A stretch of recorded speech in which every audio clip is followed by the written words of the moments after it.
Hey guys, how's it going? Good morning, happy Monday. I'm actually filming this video on Saturday evening, a bit early. I'm going to be leaving town for the weekend. But by the time you see this, it will be Monday morning. So happy Monday. This is the video for the first week of October 2018. And the first thing we notice about this week is there is a lack of fire element in the chart. And the fire elemental is really what kind of gets us going. It's what gets us out of bed in the morning. And when we have a lack of fire element, we can definitely feel a bit sluggish. We have a lot of water in the chart and we have a lot of air. So this is our emotions and the air is sort of our thoughts. So there can definitely be, we can feel sort of a drift and a swim in a lot of emotion, but not really have the fire, the drive to really initiate much. So yeah, it can be a little bit heavy, and we have a Cancer moon on Monday and Tuesday, which is going to oppose Saturn and Pluto. So if the week isn't feeling amazing right off the bat, this could be why we are lacking that fire that sort of gives us the energy to push forward. When there's a lack of fire element in the chart, I like to do breath of fire, pranayama, or drink hot liquids, eat spicy food, or exercise to sort of get those natural endorphins going to support the system.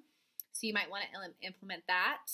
But yes, so we have the moon in Cancer Monday and Tuesday. It's going to oppose Saturn and Pluto, and Tuesday Mercury is going to square Pluto. And when Mercury squares Pluto, Mercury being our thoughts, we can definitely be working out some things in conversation or facing some shadows within our own thought processes. So wanting to be aware of that. Wednesday, we have a Leo moon, Thursday as well. And if I'm not mistaken, that's the only fire we have for the week. And it's just the moon. So it's not a whole lot. And then we go into Friday with a Virgo moon, and then Venus will finally move retrograde. I know we've been talking a lot about Venus in shadow, but within this video, I'm going to go more in depth into the first phase of the Venus retrograde cycle. There are two distinct phases during the Venus retrograde cycle. There's the first phase, which we begin on Friday the 5th, that lasts until October 26th. And then there's the second phase where Venus actually becomes Lucifer, that goes until mid-November, which is the more extreme part of the retrograde cycle. But for this video, and for brevity's sake, we're going to just talk about the first phase, which starts on Friday. So Friday, she enters the underworld, and she's sinking below the horizon. She's weakening. She's walking through the valley of shadows. She's just beginning this shadow journey, and she starts to get a little bit insecure. Things start to be stirred. She starts to confront certain things, and this is why I think Venus retrograde is associated with previous partners coming from the past, reaching out, because I think that people start to feel a little bit lost. And to sort of explain some of the lessons that come along with this cycle, I want to talk briefly about some mythology that surrounds Venus retrograde. I'm going to talk about some Aztec mythology. The Aztecs were more than aware of the Venus retrograde process. They actually initiated some battles at the end of Venus retrograde when Venus goes direct on November 25th. And the story that they told regarding Venus retrograde involved Venus coming back from Earth as a man, who then goes on to meet the goddess Xochiquetzal, the goddess of love and beauty and sex. And Xochiquetzal tempts him, and he then breaks his chastity vow, or his vow of purity, and he has sex with her. As a result of breaking his vow and giving into his primal urges and, betraying his own value systems as a result of being tempted by this seductress, he then casts himself into the underworld for 40 days. And he plays the game of life.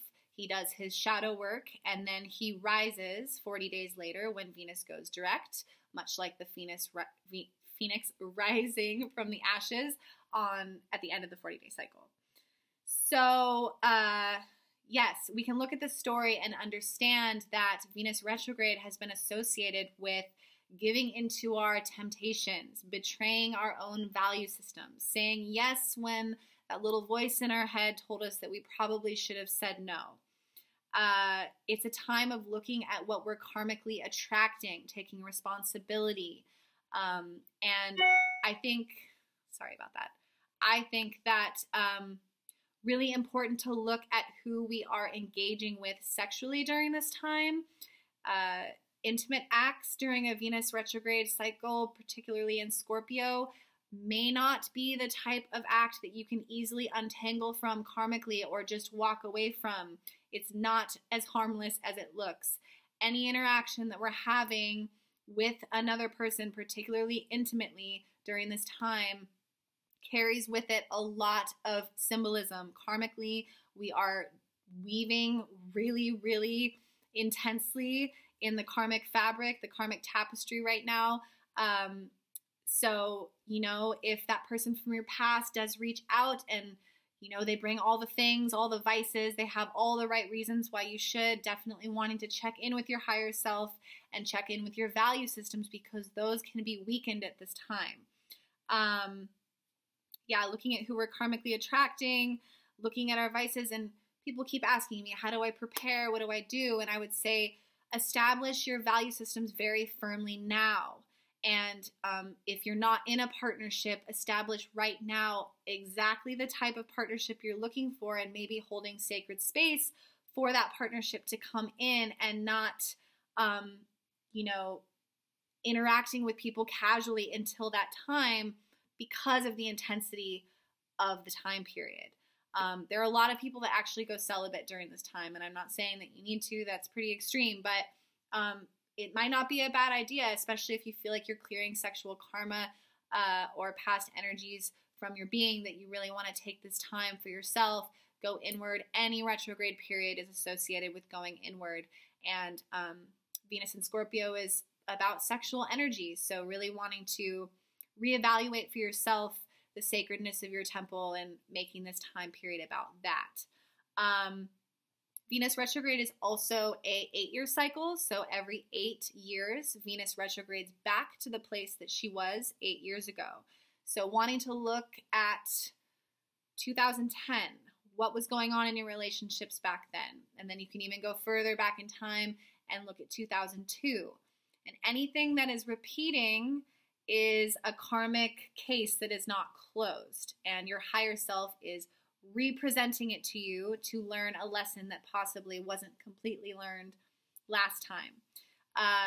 So yeah, Scorpio is the investigator, and this is a time period when we're able to be investigators of our own psychology, our own wounding, our own fears, our own vices, our own temptations, and really look deeply at the psychological processes that support these compulsive behavior patterns, and then hopefully do the shadow work so that when Venus goes direct, we can be cleared of that finally and rise like the phoenix from the ashes after doing transmuting some of this shadow. What else? Yeah, and we had Pluto go direct Sunday right before Monday the 1st. So when Pluto went direct, it carried with it a really interesting energy. There's this kind of Halloween-y, kind of eerie vibe. The days are getting shorter. We're headed into fall. So we're definitely all kind of experiencing this descent into the underworld along with Venus. Having some interesting things brought to our attention within some of the more tender places that we possibly don't want to always look at. Really excellent time to give up something that is no longer serving you, some kind of vice that you've been wanting to give up for a while and haven't been able to. Venus retrograde is a really good time to practice self-love and eliminate things that aren't in alignment with self-love. I think that about wraps it up. Yeah, it's a time for total rebirth of the heart. And again, if you're not in a relationship, use this time period to explore what it is you're calling in and why you know, possibly you keep attracting the same type of partner or attracting the same type of karmic interactions. And again, if someone from your past does show up, look really, really closely at the message that that person is bringing, because they are a messenger.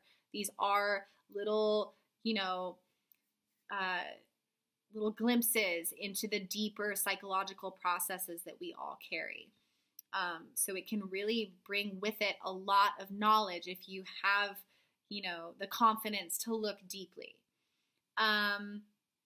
Yeah, I think I'll end it there. We have Moon in Virgo on Saturday, and then it will go into Libra on Sunday to close out the week. Yes, look at your temptations. What's tempting you? What is asking you to betray your own value systems? And why do you perhaps not feel totally strong in saying no?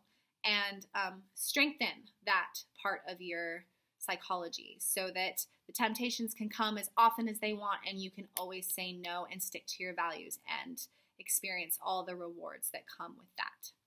All right, guys, thank you so much for watching. I truly appreciate it. If you have liked this video, please do give it a like and a share. I appreciate it a lot. And if you would like to reach out to me for a natal chart reading, I put my email down below. All right, guys, have a great week. Enjoy the shadow work, and we will talk about the second phase of Venus retrograde, the Lucifer phase. Fun, end of October. All right, guys, talk to you soon. Have a great week.